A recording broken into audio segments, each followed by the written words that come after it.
Now that we have assessed the learner's speaking sample and set relevant language learning targets, how can we address this in the classroom? Let's recap what we finished with in the previous video. We have identified that the learner would need to work on the areas listed on the left, using articles, broadening her range of basic vocabulary, and starting to speak in short, basic sentences. In a minute, you will be asked to think about how you would support the learner towards these targets. Concretely, you will be prompted to think of at least one strategy per target that you could use. To help you with this task, you might wish to visit our Great Ideas pages and download and read our classroom guidance and strategies to support EAL learners document, both sources of lots of tried and tested EAL strategies, ideas, and approaches. Please note that the Classroom Guidance and Strategies link will take you to our EAL Assessment Framework page for primary practitioners. Once there, in the list of downloadable resources on the right side of your screen, please locate the Classroom Strategies Primary document. You will need to be registered and logged in to the Bell Foundation website to download this file. Please now take a few minutes to think about how you would support the learner towards these targets. Please think of at least one strategy per target that you could use. The video will stop momentarily. When you've come up with your own strategies, please press the play button again to listen to some suggestions. Thank you for considering what strategies could work for the learner. Please note that there is no one correct answer to this task. Many different strategies can be used to support learners, and it is up to you to determine what is appropriate and useful based on your knowledge of the learner's needs and the particular circumstances of your school. Here are some ideas. First, let's look at how we could support the target A4 to do with developing the learner's range of basic vocabulary. As a learner who is new to English, this learner's vocabulary size in the English language consists of a range of simple and familiar words, but she is likely to have a large vocabulary size in her home or preferred language. We can draw on that to help her learn more words and phrases in English by using translanguaging. Translanguaging is a term to describe practices which encourage learners to use their entire linguistic repertoire as a resource to learn English. Towards this goal, we can use bilingual dictionaries. You could use paper or hardback dictionaries, of course, but if you use a digital dictionary app or machine service, such as Google Translate, these allow users to hear new words spoken and translated, which help the learner recognize these words when they hear them and pronounce them accurately when they use them. Ahead of the lesson, you could provide a translated glossary with the words that are going to be needed in the lesson. Learners, working with their peers, could create multilingual posters and word mats, labeled or captioned in a number of different languages, including English. Flashcards can also be used towards this goal. They provide visual support for learners who are new to English.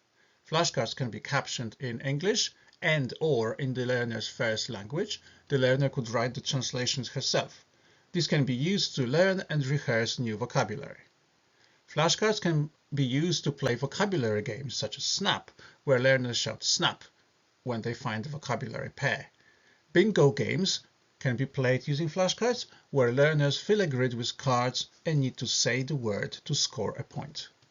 Finally, flashcards can also be created and shared with the learners online, so that they can play online memory games. For instance, the website Quizlet.com allows teachers to create flashcard vocabulary activities and assign such tasks for learners to do, potentially for homework as well. The website has a dedicated mobile and tablet app as well, making these activities portable. Finally, for the target A5, where we want to develop our learners' ability to use basic sentences, we could use substitution tables. Substitution tables are usually used to support writing, but they can be just as well used to support speaking. In the table below, you can see three parts of sentences: subject, verb, object, under the different columns. The learner would pick different words from different columns to make sentences. The X in the last column indicates that no object would be used and a sentence could only have a subject and a verb. So while it is possible to say Natasha is winning a game, subject, verb, object, Annette is running, subject, verb, is possible as well. The words in the table are from the physical education vocabulary in primary schools, and therefore the learner is supported towards an aspect of curriculum and the language used within that.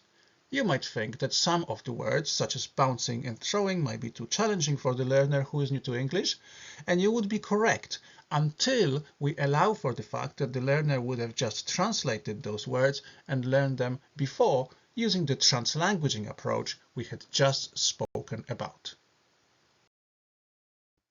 Creating new resources can be time-consuming. Substitution tables, albeit very effective, are one of those resources which can take a little while to design. However, we can use generative artificial intelligence programs such as ChatGPT to help us out and save resource preparation time. Let us see how this might look. First, let's give ChatGPT a specific prompt to create a substitution table that would support learners in understanding and using the subject plus verb plus object word order in the English language. Our instructions are: create a substitution table for EAL learners with 3 columns, subject, verb, object, with different foreign names in the subject column, different verbs of action in present continuous related to sports, and the object column with the needed objects for the verbs. For example, Ali is throwing the ball. This is what ChatGPT produces in return. This is a good start, but you will see that there are a few issues. For instance, some phrases in the object column are phrases such as over the hurdle, around the track, in the pool. These are prepositional phrases rather than noun phrases, which would be article the and a noun. As such, for our learner, it would be too challenging at this point. In addition, some verbs would be too difficult for the learner, for example, dribbling, balancing, and vaulting. For these reasons, we are going to tell ChatGPT to edit the initial outcome. Our revised instructions are: edit the substitution table above. Only include very simple vocabulary for learners who are new to English and simple noun phrases in the 3rd column, article plus noun. For example, the ball. Do not include the prepositional phrases. And now the revised outcome is much better, although balancing and dribbling are still here, but the prepositional phrases are gone. This is a good start. What you could do now is to copy the table and make some final edits to make it into a proper substitution table. We won't need in the column headers foreign names and present continuous, as that would confuse our learners, so this has been removed. In substitution tables, no words or phrases are repeated, and in what ChatGPT created, the phrase "the ball" was repeated several times. We have deleted these unnecessary instances and kept only one. Some collocations would need prepositions. For example, swimming would likely need in, as in swimming in the pool, or diving into the water. You might choose to add a preposition column or remove these words from the table to keep only the collocations that do not require prepositions. This aspect of the table, as created by AI, clearly needs some improvement. It would be up to you to determine if there are still some words that might be too challenging for the learner. For example, in the object column, there is the pool, the beam, and the hoop. If the learner is literate in their first language, you could provide them with a dictionary, or you can provide images of the objects, as all of them in this case are non-abstract, concrete items or places in the world.